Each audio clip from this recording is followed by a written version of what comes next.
Before the Smoky Mountains were dotted with cabins and crowds, there were only the ridges, the rivers, and the people who knew them by heart.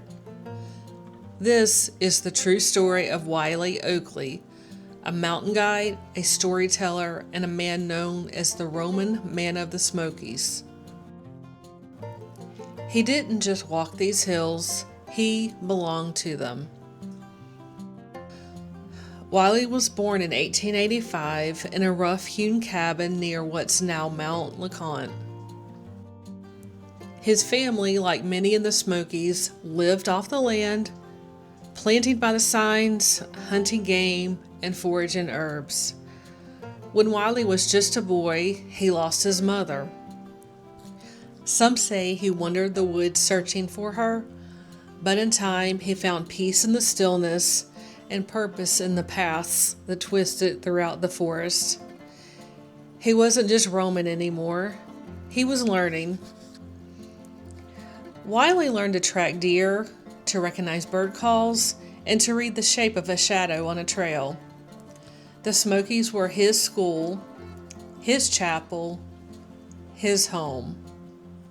And in time, his gift for reading the mountains drew others to him. By his early 20s, Wiley was a trusted mountain guide, leading curious travelers through a region that felt wild and untouched. But he offered more than just a safe passage. He told stories, tall tales and truths woven together with wit, mountain dialect, and that signature yodel that this one might be just a little stretched. His warmth and humor caught the attention of more than just neighbors. Wiley guided men like Henry Ford, Harvey Firestone, and even President Calvin Coolidge. They came looking for adventure, but they left with something more. A sense of stillness, a sense of wonder, a story worth taking home. In 1904, Wiley met Rebecca Ann Ogle, a strong, thoughtful woman from a nearby homesteading family. They didn't waste much time. Wiley was never one for waiting around and decided they ought to be married that very night. So off they went to the preacher's house, after dark, unannounced, and full of excitement. The preacher, not too pleased about being pulled from bed, told them he was not coming out. But Wiley would not leave without a wife. So they passed the marriage certificate and payment under the door and were married with the preacher still on the other side of the door, voice muffled through the wood. Wiley later joked they were hitched by an invisible preacher man. That story followed them for the rest of their lives. Together, Wiley and Rebecca raised 13 children in a home tucked into the hills above Gatlinburg. They lived close to the earth, growing their own food, hauling water, and filling the cabin with music and laughter. In the 1930s, they opened the Wiley Oakley shop, a little storefront in Gatlinburg, where Wiley sold crafts, walking sticks, postcards, and booked hikes. But most people came for the stories.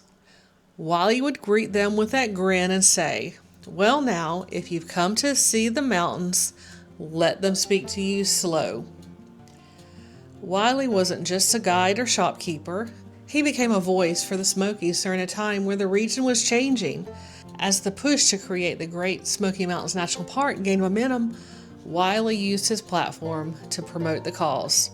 He gave talks, welcomed journalists, and helped people fall in love with the mountains, not for what they could take from them, but for what they could feel in them.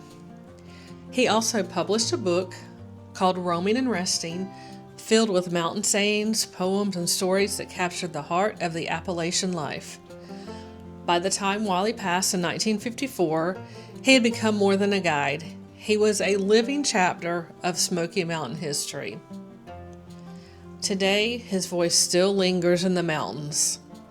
Not in recordings, but in the quiet places, in the hush of morning mist, the curve of a creek, and the call of a bird in the woods. If you listen closely, you might still hear him say, "This old mountain, she'll teach you if you listen long enough." Thank you for sharing a little time in the hills with me today. I'd love to know if you've heard of Wiley before, or if this was your first time meeting the Roamin Man of the Smokies. Please subscribe and stay a while here at the Grounded Cabin. I've got more stories to tell. I'll see you in the next video.